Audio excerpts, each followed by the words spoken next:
사실 유시민 작가가 정치를 하셨었다가 한 10여 년 하셨었죠. 10년 정도.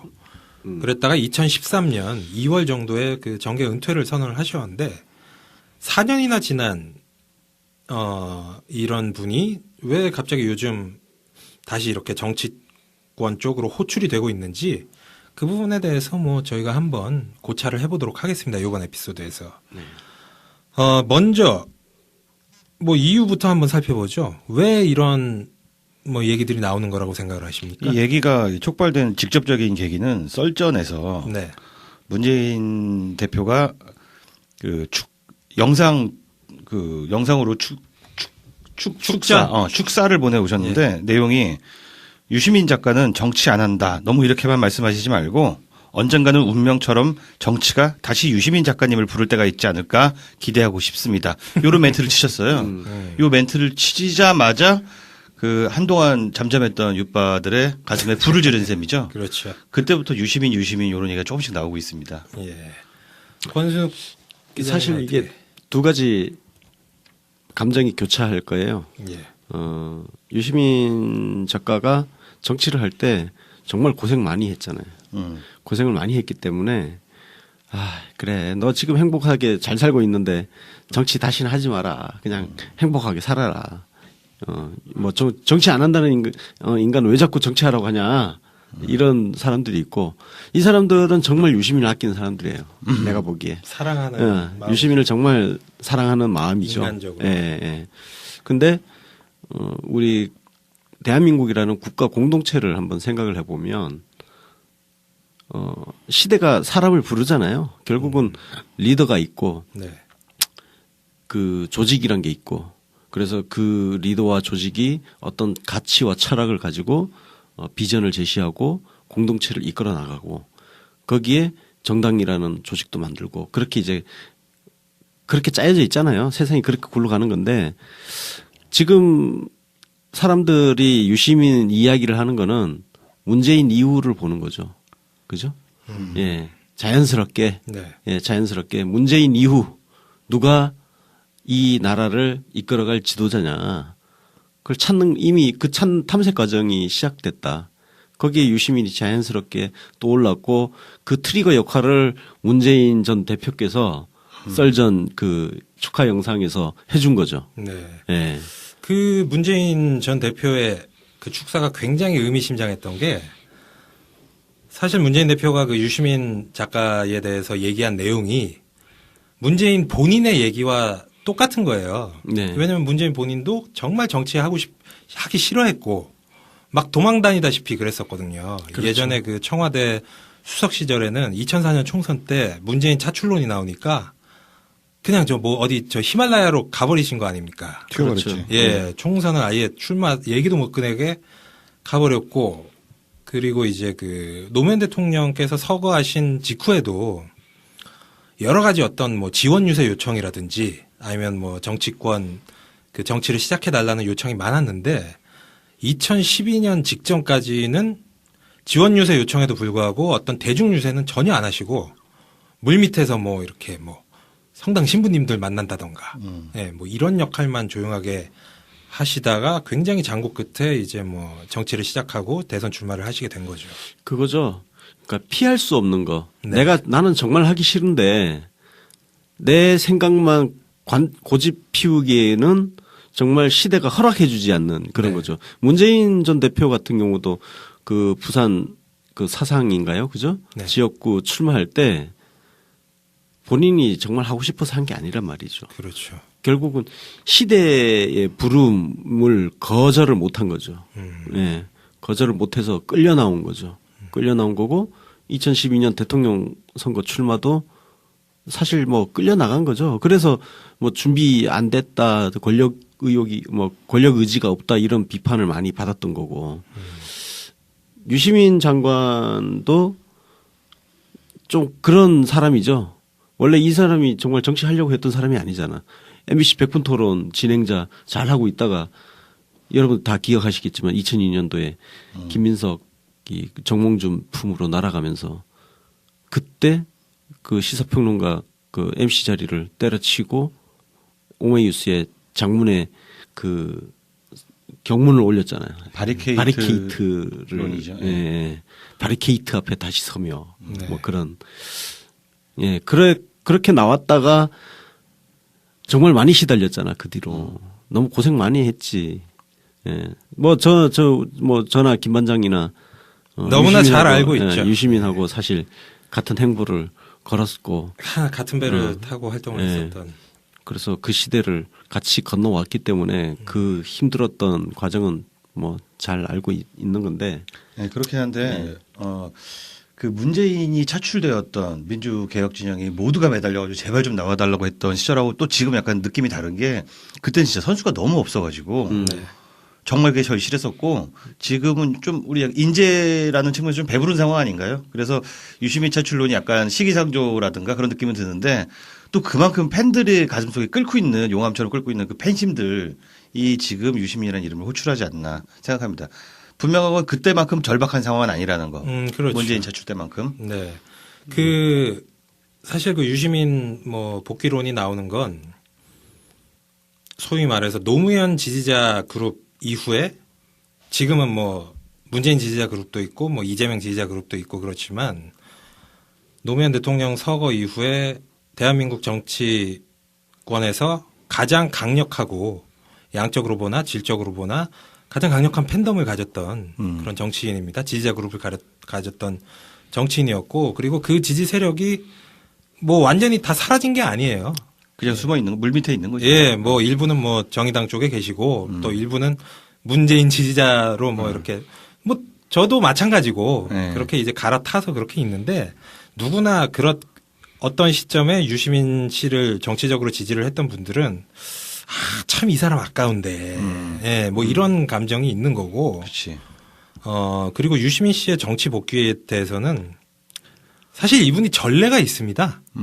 이분이 정치를 그만뒀다가 예, 거의 정치를 그만두다시피 했다가 다시 정치에 복귀한 맞아요. 전례가 있었어요. 그게 예. 언제냐면은 2008년 총선 때 대구 수성구에서 주호영과 맞붙어서 출마를 했다가 그때 무소속으로 출마했죠. 예, 민주당을 당시 그 대통합 민주신당을 탈당을 하고 무소속으로 출마를 한 다음에 낙선을 하게 되니까 그때부터 약 1년여 동안은 지금 하고 있는 어떤 활동과 유사한 활동들을 하며 야인으로 지냈던 겁니다. 선언은 안 하고 뭐 은퇴 선언을 한 건 아니고 휴직이. 은퇴 선언을 명확하게 한 건 아니지만 어떤 그때 내 기억으로는 예. 내 기억으로는 명확하게는 아니지만 사실상 했어요. 그러니까 그 대구 출마를 네. 일종의 그 앵콜 무대처럼 네네, 그렇죠. 그런 표현이 나왔어요. 앵콜 무대. 앵콜 세레모니 같은 뭐 그런 개념으로.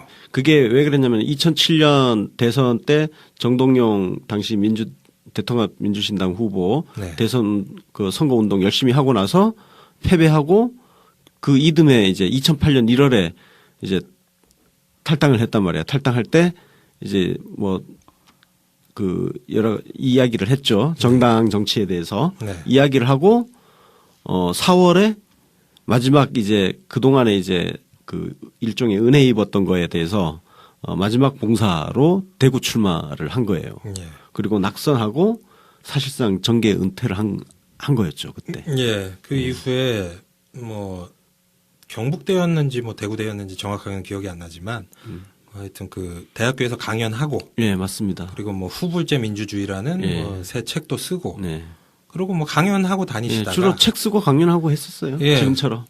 그러다가 이제 그 노무현 대통령께서 서거를 하시고 약 한 뭐 몇 개월 후에 그 국민참여당에 입당을 함으로써 다시 그렇죠. 이제 정치에 복귀를 하게 된 건데 물론 뭐 유시민 작가가 예전 뭐 DJ처럼 엄청난 대선 후보여서 뭐 그 사람의 그런 발언이 이게 정말 정계 은퇴다 이렇게 받아들이는 분위기는 아니었지만 그분을 아는 지지 세력의 입장에서는 이분 정치로 과연 돌아올까? 뭐 이런 생각을 할 정도의 상황이었던 건 맞습니다. 그러니까 노무현 대통령으로 인해서 정치를 시작했다가 네. 노무현 대통령 퇴임하시면서 사실상 정치를 또 떠났던 거잖아요. 근데 노무현 대통령이 돌아가시고 나서 다시 정치에 또 불려 나온 거죠. 그때는 나왔다기보다는 의지를 가지고 온 거죠. 예. 처음에는 사실 2002년도에는 그 MBC 백분 토론 진행자 그만둔 거는 불려 나온 거죠. 네. 예. 노무현을 구하기 위해서 불려 나왔던 거고 2009년 5월에 노무현 대통령 서거하시고 나서 그 이후에 여론조사 하나 제가 소개해 드릴게요. 2009년 8월 여론조사를 보면 그때 이제 이명박 대통령 시절이잖아요. 박근혜 현 대통령이 33.9% 1위였는데 그 다음이 누구였냐면은 유시민이야. 네. 유시민이 17%. 예. 뭐 그 뒤에 이제 뭐 정동영 11% 뭐 해가 쭉쭉쭉 있는데 그 정도로 노무현 대통령 돌아가시고 나서 유시민을 불러내는 국민의 목소리가 있었던 거죠. 제 기억으로는 1년 가까이 맞습니다. 대선 후보 지지율 1위를 달렸죠. 야권에서는 네, 야권에서 1위였어요. 1위를 야권 1위였구나. 예. 그렇죠. 박근혜가 예. 워낙에 뭐 계속 네. 쭉 뭐 높았었고. 사실은 그래서 그 유시민 작가가 당시 한 1년 가까이 야권 주자 중에서 1위를 달리면서 그걸 동력으로 사실은 국민참여당이 만들어진 거예요. 네. 그죠? 예, 국민참여당 만들어지고 그 뒤에 이제 합류하면서 정치를 다시 재개를 하게 된 거죠. 예. 왜 유시민 정계 복귀론이 나오는가에 대해서 뭐 앞서서는 문재인 대통령 이후에 어떤 그 차차기 말씀도 하셨는데 저는 그 차차기 문제를 빼놓고 나서라도 문재인 정권 하에서 이분이 어떤 정치적 역할을 해줘야 된다는 그런 생각도 상당히 강한 것 같아요. 그건 어떤 측면이냐면은 첫 번째는 일단 유시민 작가는 굉장히 유능한 강요였습니다. 맞습니다. 유능한 보건복지부 장관이었고 그 관료들 사이에서도 굉장히 유능했다고 인정을 받는 정치인 유시민에 대해서는 뭐 여러 갑론을박이 있고 평가가 갈리죠. 예, 이견이 굉장히 많지만 보건복지부 장관을 유시민 작가가 굉장히 잘 역임했다는 사실에 대해서는 감히 누구도 태클을 달지 못하는 부분이고요. 그래서 어떤 그 유능한 강요이기 때문에 문재인 정권에서 이 사람을 써야 된다.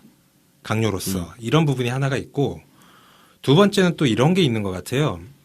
사실 노무현 대통령에게는 그 어떤 유시민 당시 전 장관이 정치적 경호실장이라는 말까지 들을 정도로 정말 빡세게 어떤 그 쉴드를 쳐주고 굳은 일 다 했지. 예, 그 강력하게 지지를 해주면서 지지 세력들의 마음과 생각을 대변해준 그런 측면이 있었거든요. 맞습니다. 그래서 사실은 노무현 지지자들의 마음이 유시민 쪽으로 거의 다 옮겨갔던 이유가 그럴 수밖에 없었던 예, 상황이에요. 예. 그런데 물론 이제 그 문재인 전 대표께서 굉장히 훌륭하고 많은 인재분들을 영입을 해서 지금 역대 더민주당과 그리고 현재 문재인 캠프의 인재풀은 정말 강력하고 많지만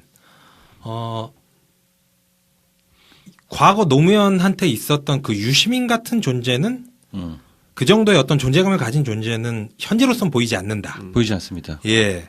원래는 그 역할을 맡았을 법한 인물이 한 분 계시긴 했었는데 누구? 뭐 그 얘기를 하면 또 뭐, 뭐 나중에 뭐 또, 예, 원래는 그런 분이 있었는데 그분이 뭐 조금 보기에 이게 그분이 이런 역할은 안 할 것 같구나. 뭐 이런 생각이 들면서 자연스럽게 사람들이 문재인한테도 정치적 경호실장 하나쯤 있어야 되는 거 아니야? 네. 예. 그래서 사실 김병기 전 국정원 그분이 인기가 높은 거예요. 맞습니다. 그분이 요새 그냥 뭐 어디 가면 그냥 막 사랑 고백하잖아. 예. 그러고 맨날 옆에 호위하고 다니고. 문재인의 호위무사 같잖아. 네, 그렇죠. 대통령에게는 그 한 명 정도는 코드를 정확히 맞춰주고 네. 완벽하게 마음을 대변해줄 그 강요가 필요한 셈이거든요. 네. 참모랄까. 이걸 유시민 작가가 예전에 그렇게 표현했죠. 대통령 옆에는 신기경호하는 사람이 필요하다. 심기경호. 그 얘기도 있었고 그리고 이제 노무현 대통령이 유시민 전 장관에 대해서 고마움을 표시하면서 한 얘기가 어려울 때 친구가 진짜 친구고 유시민 전 장관은 내가 어려울 때 같이 비를 맞아줬다. 그렇지. 예. 이게 굉장히 정확한 표현인 것 같은 게 어쨌든 아무리 대통령이 많은 권력을 가지고 있고 하더라도 그런 존재가 필요해요. 네, 맞습니다. 예, 그게 임기 말이 되면 레임덕이 되면서 모두가 배신을 하는 뭐 이런 사태가 비일비재하잖아요. 그래서 저는 사실 친박팔적이 욕을 많이 먹고 있지만 예. 저는 그 사람들의 애티튜드는 괜찮다고 생각해요. 아, 예. 왜냐하면 박근혜가 이렇게 몰려 있는 상황에서도 버리지 않고 지금 같이 순장 당하겠다고 저러고 있잖아요. 네. 뭐 그거는 인정해 줄 만하다고 생각해요. 장기적으로 보면 책임 정치 실천하는 모습입니다. 예, 맞습니다. 예, 예. 그거는 장기적으로 볼 때 예. 우리 정치에 어떤 일정 부분 예. 도움이 되는 그러니까 그런 이걸 모습이에요. 우리가 이걸 진짜 이제 진영 논리 입장에서 저 새끼들은 나쁜 놈들이야라고 쳐다보고 친박발적 정부 나쁜 놈들 이렇게만 바라보면 사실 그건 뭐 답이 없는 거고 네. 그러면 뭐 거기 탈당한 바른정당은 올바른 사람들인가? 전혀 아니죠. 제가 보기에는 솔직히 바른정당 나간 유승민, 김무성 이런 사람들의 정치적 미래가 더 안 좋아야 된다고 생각해요. 네. 예. 실제로 뭐 지금 안 좋아지고 예. 있죠. 친박팔적이 어떻든 지금 책임을 지겠다는 거잖아. 네. 그 태도가 더 옳은 것이고 예. 바른정당 사람들은 그동안 자기들이 저질렀던 책임을 안 지겠다는 거거든. 네. 예. 그러니까 유시민 작가 같은 경우는 어쨌든 노무현 대통령이 그 진보 보수 모든 언론으로부터 공격을 당하고 막 온 사방에서 물어뜯겼죠. 그렇게 물어뜯길 때 맨 앞에 서가지고 피투성이로 진짜 싸운 사람이야. 삼국지의 조자룡 같은 사람 있잖아. 아, 그렇죠. 그러니까 노무현 대통령 입장에서 퇴임하실 때 봉화마을에서 그 귀향 보고 인사할 때 유시민을 단상으로 불러 세운 이유는 그런 게 있는 거예요. 근데 유시민이 참 괜찮다고 느껴진 부분이 뭐냐면은 그 참여정부가 끝나고 나서 본인에 대해서 노무현 대통령에 대해 동의할 수 없는 것도 있지 않느냐라는 질문에 사실은 자기도 동의하지 않는 것이 굉장히 많았다. 근데 나 아니면 누가 지켜드리냐라는 발언을 했어요. 그러니까 의리의 돌쇠 같은 그런 캐릭터가 점점 절실해지는 요즘이죠. 예. 또 이제 그 동의하지 않는 부분은 노무현 대통령한테 직언을 많이 했지만 그거를 단 한 번도 뭐 언론이나 다른 곳에서 얘기를 한 적이 없는 거죠. 예, 언론 플레이 하지 않고. 예. 진정한 충신인 거죠. 그치. 대통령한테 직언은 하지만 뭐 밖에 나가서 언론 플레이 같은 거 안 하니까. 사람들이 또 이제 약간 이제 착각하는 게 그 이런 노무현 유시민 관계라든지 박근혜와 친박팔적 이런 관계를 무슨 조폭과 조폭의 그 보수와 부하의 어떤 그런 관계로 바라보는 관점들이 있는데 그건 그렇지가 않아요. 그러니까 사실 현대 정치는 여론 정치잖아. 네. 그러니까 사람이 인기가 없을 때는 쉽게 배신할 수 있는 토대가 갖춰져 있다고요. 왜냐면은 내가 저쪽 편에 서 있다가는 내가 같이 죽게 생겼는데 국회의원 같은 경우는 독립된 입법기관이에요. 그죠? 그러니까 굳이 아주 명분도 좋잖아. 나는 내 소신에 따라서 선택을 하겠다 하면서 배신을 손쉽게 할 수 있는 토대가 마련되어 있단 말이에요. 여론을 핑계 삼아서. 그런데 그런 상황에서도 그 특히 이제 힘들 때, 안 좋을 때, 공격당할 때 그때 같이 옆에 계속 있어주는 거는 이거는 단순히 조직폭력배 같은 그런 논리로 바라보면 안 돼요. 네. 그거는 오히려 정치를 후퇴시키는 거예요. 기회주의자들이 바로 할 수 있는 토양을 역설적으로 만들고 있는 거거든요. 그래서 저는 친박팔적을 높이 평가합니다. 저는 개인적으로. 예. 그 정의적 관점에서 보나 정치 발전의 관점에서 보나 저는 개인적으로 대선에 황교안이 됐든 네. 아니면 누구야. 하여튼 친박팔적 중에 한 명이 대선 후보로 나왔으면 좋겠어요. 왜냐? 평가를 받으라. 평가를 심판을 그렇죠. 받아야죠. 예, 맞습니다. 몇 퍼센트가 됐든 예. 걔네들이 박근혜 부역자가 대선 후보로 나와서 과연 국민들이 이것에 대해서 얼마만큼 평가를 하는가. 뭐 그 사람들이 많은 득표를 받으면 또 그거는 그거대로 우리가 받아들여야 되는 부분이고. 네.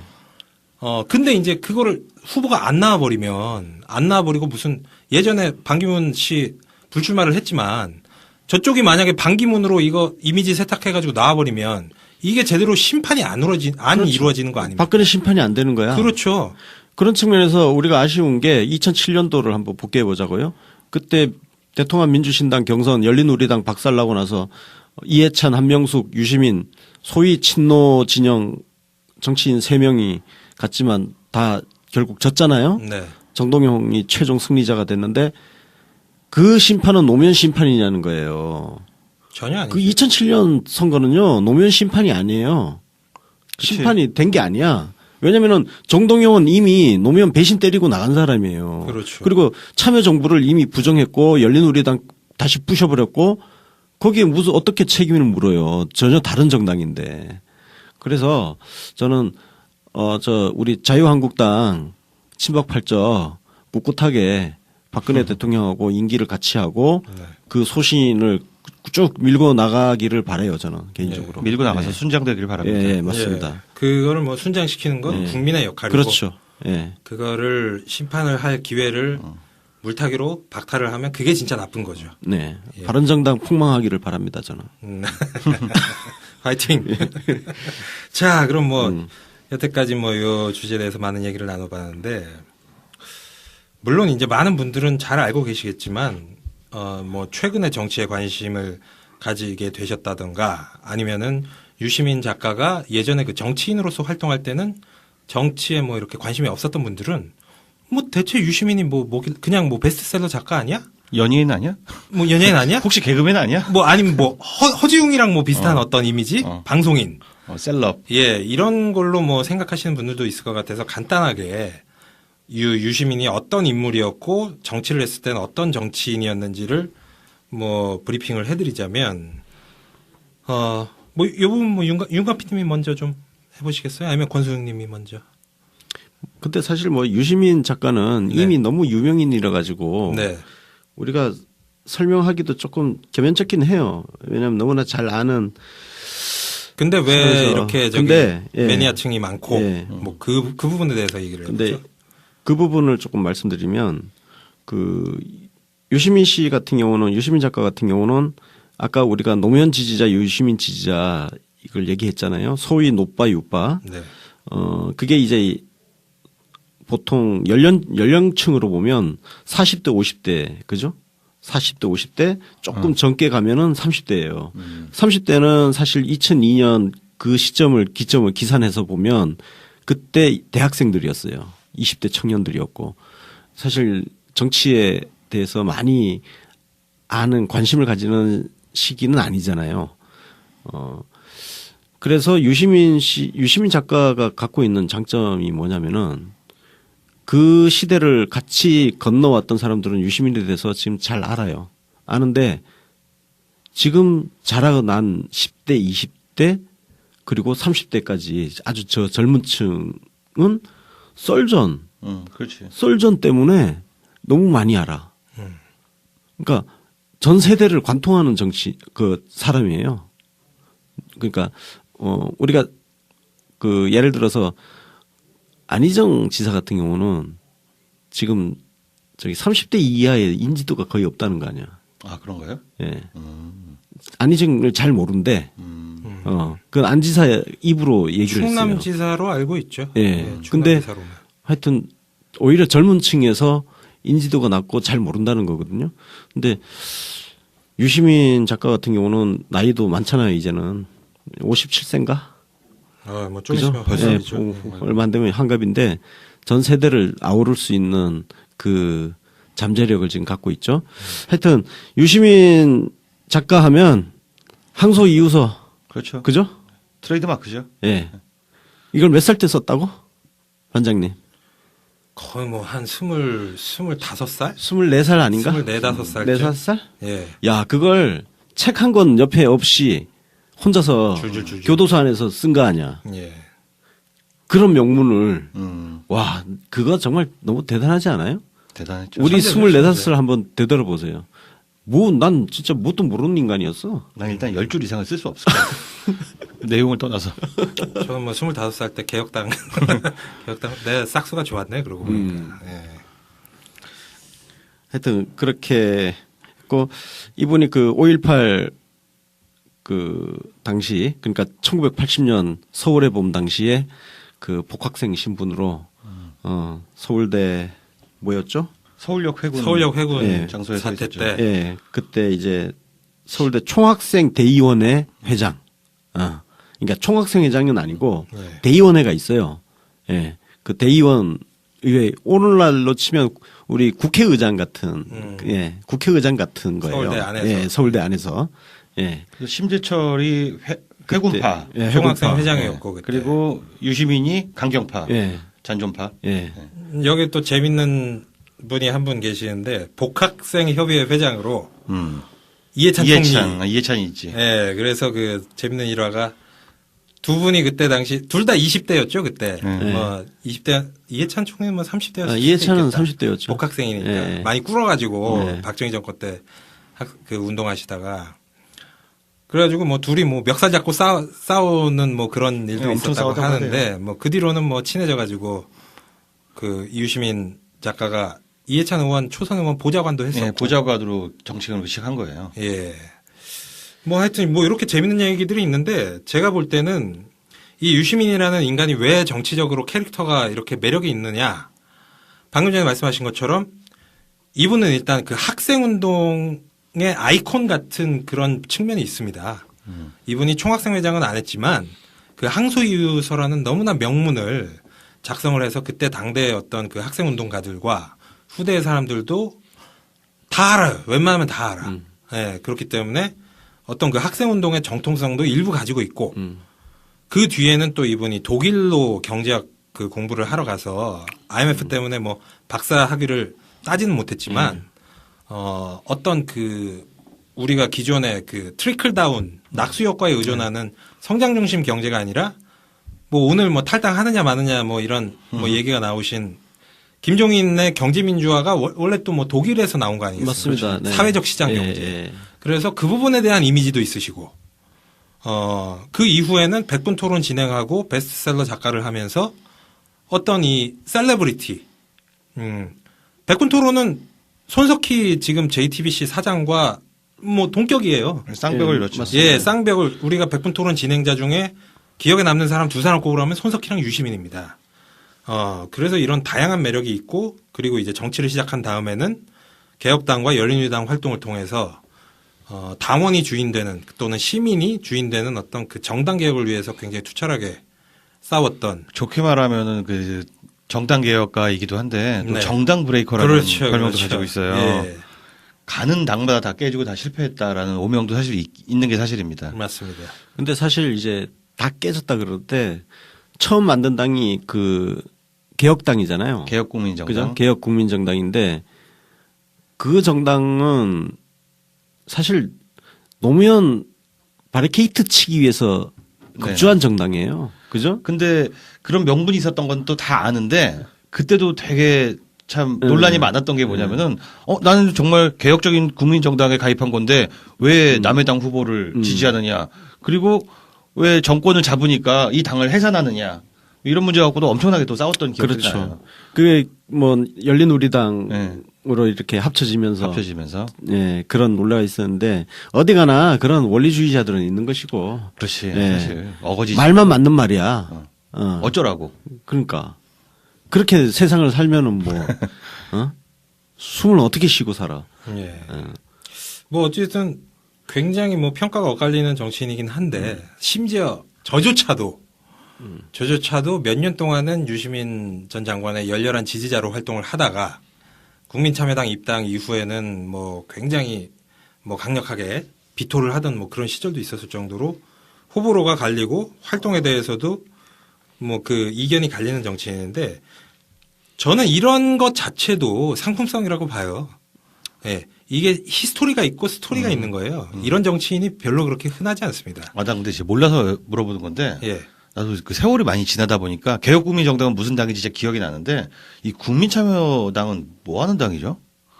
국민참여당이 노무현 대통령 서거하시고 나서 부랴부랴 만든 당이에요. 그러니까 창당 목적이 뭐예요? 민주당을 못 믿어서? 예, 사실 그 열린우리당이 박살이 나면서 정당 민주주의라는 그 가치로 들어왔던 사람들은 다 빠져나갔죠. 그 동교동계랑 합당을 하면서 그 정당 개혁의 취지가 퇴색을 하니까 예. 그때 만든 당이 아마 국민참여당인가 보네요. 열린우리당이 사실 그 망해가는 과정이 뭐냐면은 당원들의 권리 문제예요. 당원들의 권리가 지속적으로 축소되어 가는 과정. 예. 그러니까 요즘은 지금 우리 뭐 당원권 행사를 잘 하는 그런 제가 보기에는 태평성대가 이제 만들어지고 있는 예. 초기 문턱을 넘어왔다고 보거든요. 그렇죠. 근데 그때는 실험 단계였어요. 그래서 당원들이 당비 내고 저도 열린우리당 당비 내고 당원 가입을 했었지만 당원들이 그냥 진짜 동원의 수단이었단 말이에요. 실제로 무슨 대단한 권한이 없었어요. 네. 예. 그걸 하려고 관철시키려고 했던 사람들이 좌절을 하고 나서 국민참여당을 만들죠. 물론 이제 꼭 이렇게 좋게만 바라볼 수 없는 부분은 있어요. 근데 저도 이제 국민참여당도 이제 따라갔던 저는 거기도 당원했었는데 국민참여당은 뭐 제가 한마디로 정리를 해드리자면 열린우리당의 창당 정신과 꿈이 좌절이 됐던 겁니다. 네. 그 노무현 정권의 그 마지막과 함께 열린우리당이 해체되고 대통합민주신당이 창당이 되면서 그럼 열린우리당의 창당 정신은 뭐였냐? 크게 두 가지였거든요. 하나는 전국정당, 또 하나는 당원이 주인되는 상향식 정당. 이게 두 가지였는데 그게 이제 그 열린우리당이 해체되고 대통합민주신당이 만들어지고 그 이후에 원래 그 노무현 대통령 탄핵을 했던 잔민당과 합당을 했죠. 그렇죠. 그러면서 이게 당이 급속도로 호남 쪽으로 이제 무게중심이 쏠리고 두 번째로는 그 전에 열린우리당에서 했었던 상향식 당 시스템이 완전히 무너져서 다시 그 국회의원이 자기 지역구에 대의원들 임명하고 그런 시스템으로 돌아갔던 겁니다. 당시에 민주당이. 그것도 있고 결국은 노무현을 배신을 했잖아요. 그렇죠. 그러니까 노무현 대통령을 뭐 있는 정당으로서 정당은 사라져버린 거예요. 예. 예, 그때 그게 사라져버렸고. 근데 이게 참 재밌는 게 예. 지금 상황도 되게 비슷한 것 같아요. 그 열린우리당과 구민주당, 그러니까 우리가 또 뭐 약간 조롱조로 잔민당이라고 불렀는데 네. 지금 국민의당과 지금 더불어민주당이 그때랑 또 비슷한 상황. 비슷합니다. 그렇죠. 파이는 훨씬 더 커진 상황이긴 예, 하지만. 예. 예. 네. 비슷했는데 하여튼 더 좋아졌고 그 이 시점에서 이제 그 유시민의 좌절이에요. 유시민은 열린우리당에서 어찌됐든 그 바리케이트 치면서 뛰어들어 가지고 노무현 대통령과 함께 좌절을 한 거죠. 네. 좌절을 했기 때문에 정당인으로서 정동영 대통령 후보를 위해서 정당인이니까 예. 생각은 다르지만 마지막까지 선거운동을 했던 거고 그리고 내 할 일 다 의무를 다 했으니까 나는 이제 이 정당에 내 생각과 다른 이 정당에 더 이상 있을 수 없다 하고 탈당을 한 거죠. 그러니까 저도 거기 그래서 유시민하고 같은 생각이었던 게 그 당시 대통합민주신당은 노무현하고 아무런 상관이 없는 정당이에요. 그리고 어쩌보면 김대중 대통령하고는 무슨 상관이 있을까? 그 사람들이 무슨 철학을 가지고 무슨 정당을 했던 거예요. 그냥 잡탕 정당이었잖아요, 그때. 그게 무슨 정당이야. 그래서 2008년을 한번 되돌아보면 그 당시 대통합민주신당이 이제 나중에 통합민주당이 되나요? 예, 뭐 하여튼. 그냥 민주당이 됐습니다. 예, 당명은. 뭐. 근데 진짜 존재감 없는 정당이었잖아요. 그 총선 막 박살 나고, 그죠? 2008년 총선 박살 났지 않습니까? 그렇죠. 예, 예. 개박살 났죠. 거기에는 김대중도 없었고 노무현도 없었어요. 그래서 사실은 특히 노무현을 지지했던 사람들은 국민참여당으로 다 몰려간 거죠.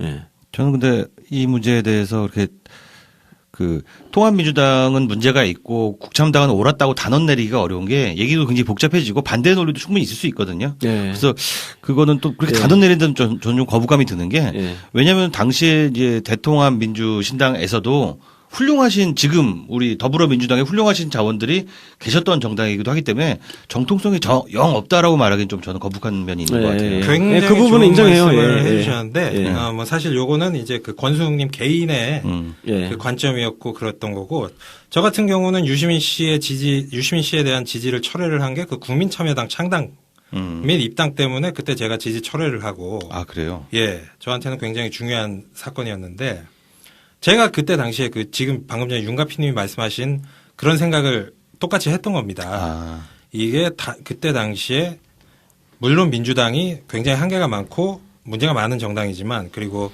과거에 그 노무현 대통령을 배신한 사람들이 다수를 차지하는 정당이지만 그때 당시에 그 정세균 현 국회의장이 당대표였어요. 맞아요. 예. 네.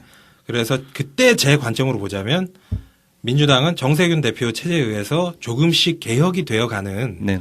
과정이라고 저는 평가를 했던 거고 저뿐만 아니라 그 당시에 유시민 전 장관이 국민참여당에 입당할 때 따라가지 않고 그냥 이제 남아있던 분들도 상당히 많았었습니다. 맞습니다. 예. 그건 그래요. 그 부분이 이제 의견이 굉장히 많이 갈려서 그때 이제 유시민 지지 세력이 거의 반분이 되다시피 반분까지는 아니더라도 뭐 굉장히 많은 사람들이 이탈을 했었고 그래서 그 부분은 저희가 뭐 나중에 따로 예, 예. 예, 어떤 뭐 역사 정리 차원에서 예, 예. 뭐 한번 토론해 볼 만한 주제인 것 같아요. 그래서 오늘 유시민 관점에서 예, 보다 예, 보니까 예. 뭐 그런 얘기가 그래서 나오고요. 예. 사실 거기서 제가 그 유시민이 국민참여당 만드는 거에 대해서 해석이 많았죠. 저 정당 브레이커가 왜 또 만드냐.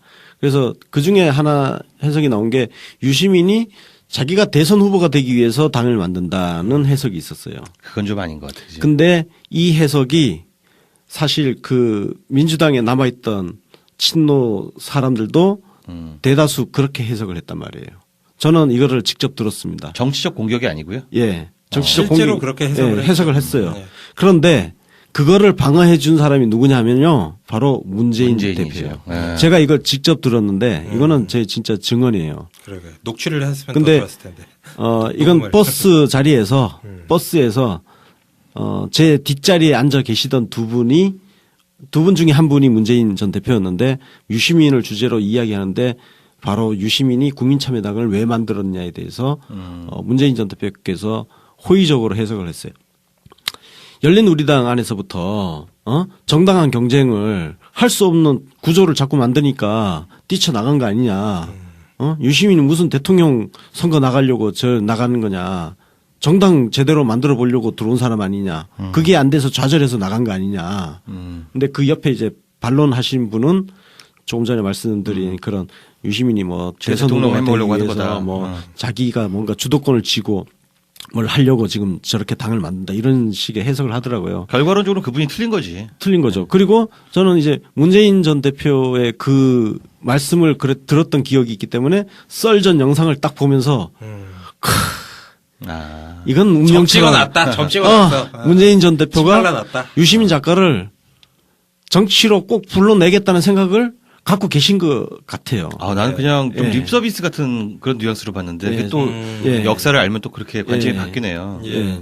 저는 뭐 이렇게 직접 뭐 얘기를 들은 적은 없지만 그 문재인 전 대표가 정치를 시작하지 않았을 때 그때 당시에 그때가 언제였냐면은 김해을 재보선에서 그 국민참여당 이봉수 후보가 패배를 하고 그 노무현 대통령의 소위 성질을 넘겨준 거 아닙니까? 그래서 지지율이 완전히 그냥 폭락을 했어요. 네. 예, 추락 날개가 없는 그 추락 정도로 그 떨어져서 거의 뭐 유시민이 정치적으로 매장당할 위기에 처했을 때 그때 문재인 대표가 언론을 통해서 굉장히 호의적인 평가를 많이 해주셨었습니다.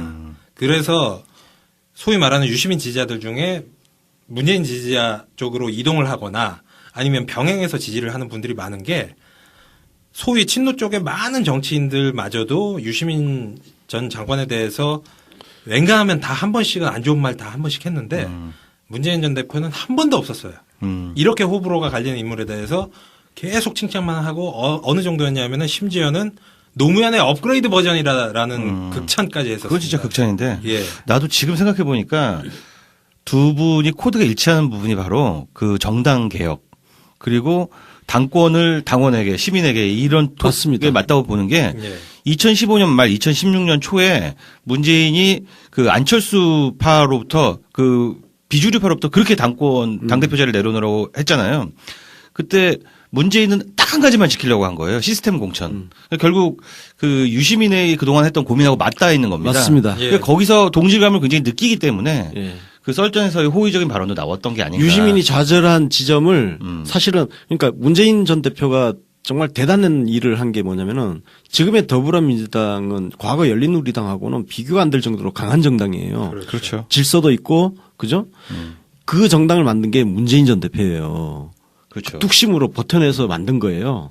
그러니까 유시민이 좌절했던 지점을 문재인 전 대표가 극복해내고 지금 만들어내는 과정이거든요. 물론 지금 이게 확고하게 다져졌다고 볼 수 없어요. 지금부터 계속 그 다져 나가야 되는 이제 출발선상에 지금 서 있는 과정에 있는데 좀 뭐 그런 당원들이 그런 과정들을 거친 사람들이 많기 때문에 열린우리당의 기억이 있기 때문에 실패를 반복하지 않으려는 그 내성, 그 뭐 의지 이런 것들이 굉장히 강하게 있다고 봐요. 그럼 문재인은 유시민한테 너 입각해서 나 좀 도와줘라고 말할 명분이 분명히 있는 게 너 그렇게 다양한 시도하고 실험하고 좌절한 부분 내가 완성했잖아. 그럼 이 시스템 그대로 성공할 수 있도록 네가 나한테 또 도와줘야 되잖아. 라는 말을 할 수가 있겠다는 생각이 들어요. 네. 현존하는 정치인 중에서 유시민한테 정계 복귀를 강력하게 압박을 할 수 있는 유일한 정치인이 문재인 전 대표죠. 그러네. 예. 아니 진짜 할 말이 너무나 많은 거예요. 네가 그렇게 유시민 씨 당신이 그렇게 이루고 싶었던 정당 내가 정말 온몸에 칼 맞아가면서 내가 만들었는데 이게 이렇게 얽히고 설키는 거야. 역사가 반복되는 게 원래 노무현 대통령이 대통령 되고 나서 문재인 그 전 대표한테 도와달라고 그러니까 자기 안 들어간다고. 자기는 그냥 뭐 부산에서 뭐 그냥 외곽에서 그랬는데 노무현 대통령이 역정을 팍 내면서 너 내가 이렇게 친구가 이렇게 고생하는데 왜 너만 뭐 썩 빠져가지고 편하게 살려고 그래. 이런 식으로 얘기를 해서 결국 민정수석을 수락을 한 거 아닙니까. 근데 이게 대를 이어서 문재인 전 대표와 유시민 전 장관한테도 이런 명분이 되는 거예요. 우리도 진짜 대단한 게 예. 어쩌면 이 모든 얘기들이 썰전에서 축사 어쩌면 립서비스일지도 모르는 그 말 한마디를 갖고 지금 1시간을 방송을 하고 있어. 깍두기 한 접시로 지금 한 접시를 차리고 있죠. 예. 듣다 보니 막 우리가 설득돼. 예. 대단한 아니 근데 일을 그 하고 썰전 있는. 얘기하니까 예. 그 썰전에서 힌트가 많이 나왔어요. 유시민 작가도 썰전에서 그때 작년 탄핵 국면에서 거국 내각 총리 이야기 나오고 할 때 총리 제안이 오면 어떻게 할 거냐 예. 그런 질문이 있었잖아요. 맞아. 그 장면이 있었어요. 근데 네. 그거는 받을 수 있다 그랬잖아. 맞아요. 선초직은 아니지만 뭐 그렇지. 임명직은 뭐. 이건 내각은 예. 관료예요. 그렇죠. 그러니까 유시민은 그 직업 정치인을 은퇴를 한 거야. 네. 그러니까 내각으로 들어가는 거는 전혀 상관이 없는 문제예요. 행정을 예. 하죠, 행정가. 그러니까 행정 공무원이지 뭐 공무원. 네. 그러니까 장관이나 뭐 총리 그다음에 그 청와대 각 뭐 수석 여러 수석 이쪽까지 은퇴한 건 아니야. 그렇죠. 그러니까 유시민한테도 여지가 있는 거예요. 예. 예. 우리가 뭐 어느 뭐 대학에서 교수하시던 분이 어느 날 장관에 입각했다고 해서 그분이 뭐 정치를 시작하셨다 뭐 이렇게 그런 표현은 평가하는 안 건 쓰죠. 아니지 않습니까? 그런 표현 쓰지 않죠. 예. 뭐 예를 들어서 뭐 지금 황교안 씨를 정치인으로 분류하지도 않았었고 그렇죠. 최근까지는 예. 지금은 뭐 대선 후보 여론조사에 나오니까 뭐 정치인 비슷하게 평가를 받습니다. 그렇다고 정치인은 아니잖아. 그렇죠. 예. 자, 그럼 뭐 저희가 뭐 많은 얘기를 해봤는데 그럼 결론적으로 뭐 이렇게 떡밥 하나 가지고 뭐 한정식을 차려놨지만 일단 유시민 정계 복귀가 그럼 현실적으로 가능하면 만약에 정계 복귀를 한다면 그 조건은 무엇인가? 그리고 만약에 유시민 전 장관이 정계 복귀를 실제로 하게 된다면 그것은 뭐 유시민 개인에게 있어서나 뭐 우리 야권 정치 또는 전체 정치에 있어서 어떤 의미와 영향을 가질 것인가에 대해서 뭐 한번 자유롭게 얘기를 나눠보는 시간을 가지도록 하죠. 네네. 유시민이 그 정계 은퇴를 한 데는 잦은 실패도 있긴 있는데 본인이 본인의 한계를 잘 알고 있었다는 점입니다. 그게 뭐냐면은 유시민은 정말 엄청나게 강력한 팬덤을 가지고 있는데 그에 반해서 엄청난 비토층을 거느리고 있는 사람이에요. 그게 본인의 한계인 거예요. 그러니까 지지율이 17%, 15% 이렇게 엄청나게 단단하지만 사실은 굉장히 다양한 비토층이 있어요. 뭐냐면은 그 백바지로 표현되는 건방진 진보, 싸가지 없는 진보라고 비판했던 소위 이제 호남 동교동계 비판이 있었고요. 또 정당 파괴를 하는 과정에서 그 피해자가 되었던 사람들이 또 있고요. 또 보수는 보수대로 그 가벼운 입에 대해서 막말 이미지에 대해서 비판이 있습니다. 근데 이거 다 털고 보면은 진짜 본질은 친노 정치인이라는 거예요. 예. 그 당시에 노무현 대통령이 후반에 정말 다양한 공격을 받았고 피를 다 뒤집었어요. 열심히 방어를 하다가. 그러고서 사람들이 손가락질한 겁니다. 저 피 묻은 친노 정치인. 근데 그걸 다양한 이름으로 정당 브레이커 그리고 백바지 촉새 그런 식으로 비판이 들어왔던 거예요. 그런데 지금 만약에 복귀를 할 수 있는 저는 강력한 근거가 되는 것은 지금은 친노라는 라떼루가 절대로 손해가 아닙니다. 그래서 시대가 완전히 바뀌었고 또 유시민이 나이를 충분히 먹으면서 원숭미를 드러내고 있고 대중성을 강화하고 있기 때문에 지금쯤은 복귀해도 그 대중적 정신으로 부족할 게 하나도 없다는 생각이 들어요. 예. 그러니까 맞아요. 제가 안희정 얘기를 유시민 얘기를 썼었잖아요. 네. 그게 이제 어쨌든 현실 정치인으로 실패했다. 예. 국민참여당이 나중에 이제 통합진보당으로 합당을 했죠. 그리고 그 통합진보당이 그때 이석기, 이정희 이쪽 부정선거 논란으로 또 분당돼 가지고 정의당이 만들어지고 그리고 정의당 만들어진 다음에 정계 은퇴 선언을 했잖아요. 그러니까 대중적 진보 정당이라는 꿈을 유시민이 아직도 갖고 있는지 그건 잘 모르겠어요. 아니 있겠죠. 문제는 그 방법론인데 유시민 작가가 예전에 후불제 민주주의였나요? 그 책에 그런 이야기를 썼죠. 미국 민주당 이야기를 썼죠. 미국 민주당은 그 당 안에 다양한 정파가 있어요. 그리고 그 정파가 경쟁을 하죠. 지난번 힐러리하고 샌더스가 경쟁한 것처럼. 샌더스 얼마나 진보적입니까? 그죠? 힐러리 굉장히 보수적이잖아요. 그 보수적이고 진보적인 사람들이 한 정당 안에 있는 거예요. 그게 가능해야 된다는 거예요. 그러니까 더불어민주당이 지금 그 가능성을 조금 보여주고 있잖아요. 이 당 안에는 보면은 박주민 의원도 있고, 그죠?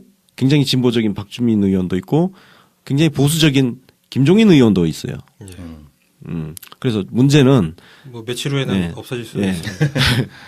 당 안에서 공정한 다 모두가 승복하는 문화, 그리고 승복할 수 있는 그 보편화된 룰, 그리고 룰이 자주 바뀌면 안 돼. 가급적 굉장히 오래 지속하는 그런 룰이 지탱하는 그런 정당.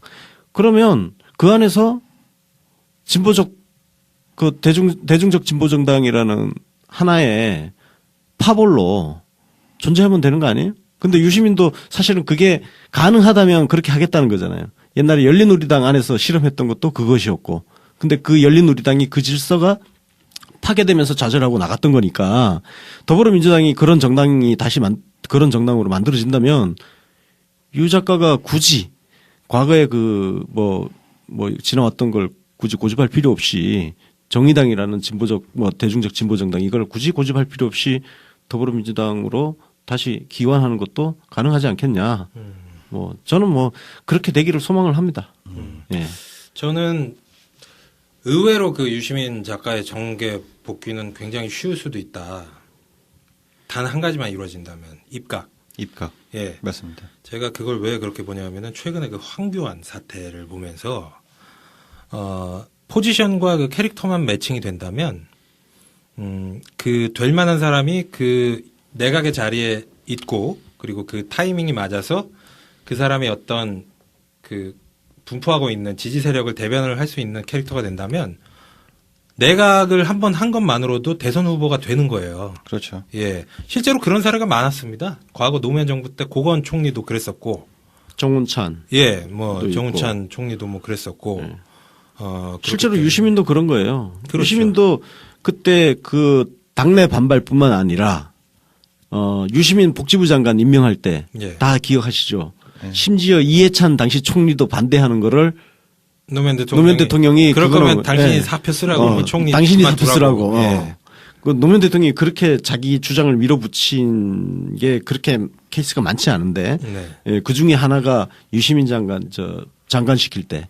그러니까 근데 막상 시켜놓으니까 엄청 잘하잖아. 잘했지. 그러니까 국회의원 때는 나는 한나라당 박멸을 위한 역사적 사명을 띠고 태어났다 이렇게 얘기했던 사람이 정영근 앞에 가서 90도로 고개 숙이고 인사하고 장관 어찌나 저 자세로 잘 나오는지 유들유들하게 살살 웃으면서 그러니까 자기 위치에서 자기 할 일을 하는 거예요. 자기가 국회의원일 때는 자기를 지지해 준 사람들을 위해서 빡시게 싸우고 근데 장관을 갔을 때는 장관이라는 거는 일을 해야 되는 자리잖아. 그러니까 일을 하려면 여야 협조를 다 얻어야 되니까 가서 살살살살 웃으면서 고개 꼬박꼬박 숙이면서 하잖아요. 그래서 잘 했잖아. 그뿐 아니라 정책 세일즈를 진짜 기가 막히게 했어요. 그렇죠.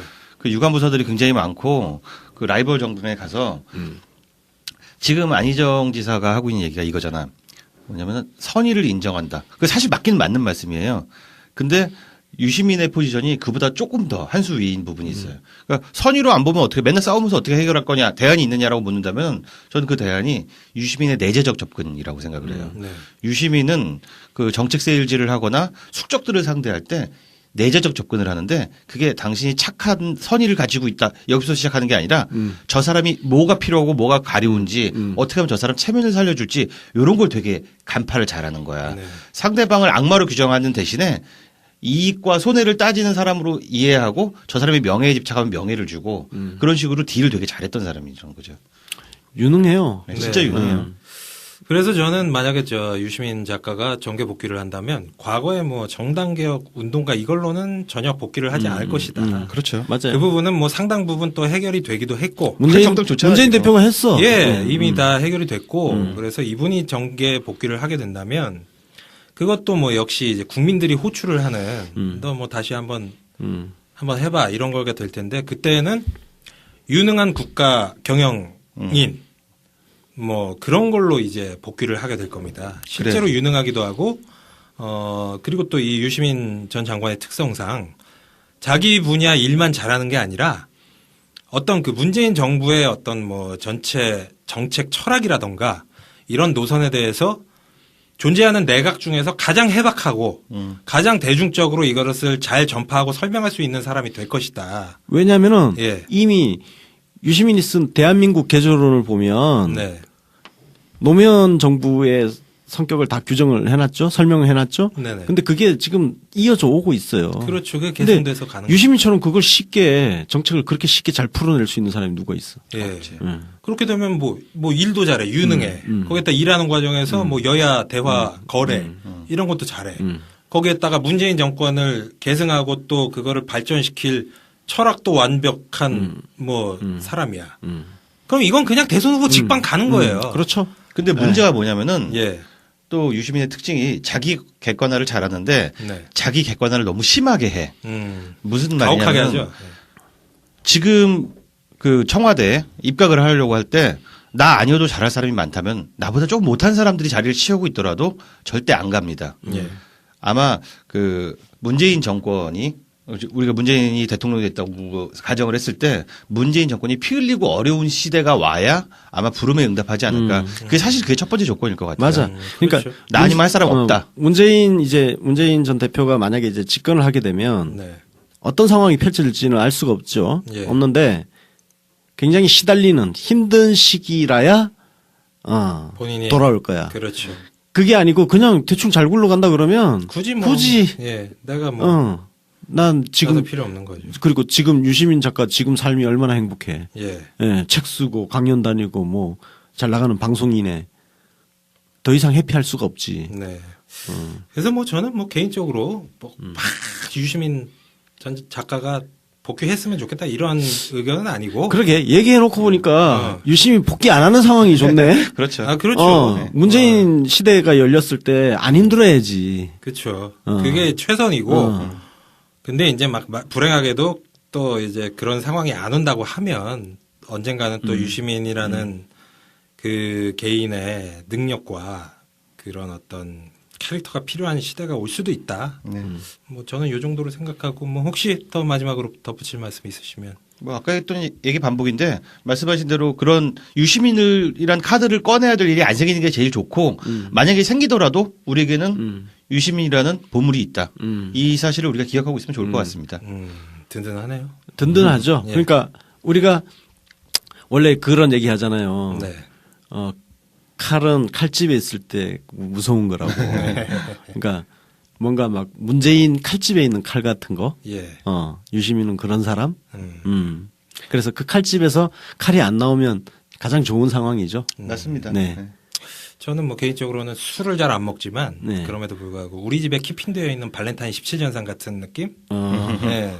술을 별로 안 먹지만 맞아요. 내가 술이 생각날 땐 발렌타인 17. 저는 뭐 개인적으로 그 술을 좋아해서 좋잖아요. 예. 예. 그치, 술 먹을 일이 없으면 제일 좋고, 예. 근데 막 힘들어가지고 술 먹을 일이 있을 때 딱 예. 꺼내 먹을 키핑 양주가 있다는 건 든든한 일이고, 어쨌든 뭐 앞으로 유시민 작가님 방송 또는 뭐 집필 건승하시길 빌고, 뭐 혹시 문재인 대표가 대통령이 돼서 영입 제안을 하시면은 뭐 너무 튕기지는 않으셨으면 좋겠어요. 그래. 예. 그럼 매력 없어. 너무 튕기면. 너무 튕기면 똥돼. 적당히 튕겨야지. 딱 삼고초려 이 정도 느낌이 좋죠. 네, 세 번만. 세 번만 소 눈망울. 맞아. 예, 소 눈망울 꿈뻑꿈뻑. 황소 눈깔에 이기는 사람 없으니까. 예. 이거 눈깔이라고 그러면 싫어하는 분들 있으니까 눈망울이라고. 되게 고와 보이잖아. 생각해보니까 진짜 무기가 있었구나. 황소 눈망울. 조홍천 의원 네. 그 눈망울에 넘어왔다는 아니 뭐 다 거 아니야? 넘어갔잖아. 전원. 거의 다지 예. 뭐 사실. 그러니까. 아유 근데 뭐 유시민 장관이 그걸 거부할 명분이 과연 있을까요? 그러니까. 없다고 봐요. 예. 자, 그럼 뭐 여태까지 잔잔하게 뭐 SNS나 뭐 이렇게 유시민 작가 팬덤 사이에서 불고 있었던 유시민 정계복귀론에 대해서 저희가 이번 에피소드에서 다뤄봤는데요. 저희는 또 다음 방송에서 뭐 또 재밌는 주제 그리고 찰진 해석과 분석으로 찾아뵙도록 하겠습니다. 여기까지 들어주신 청취자 여러분들 정말 감사드립니다. 안녕히 계십시오. 감사합니다.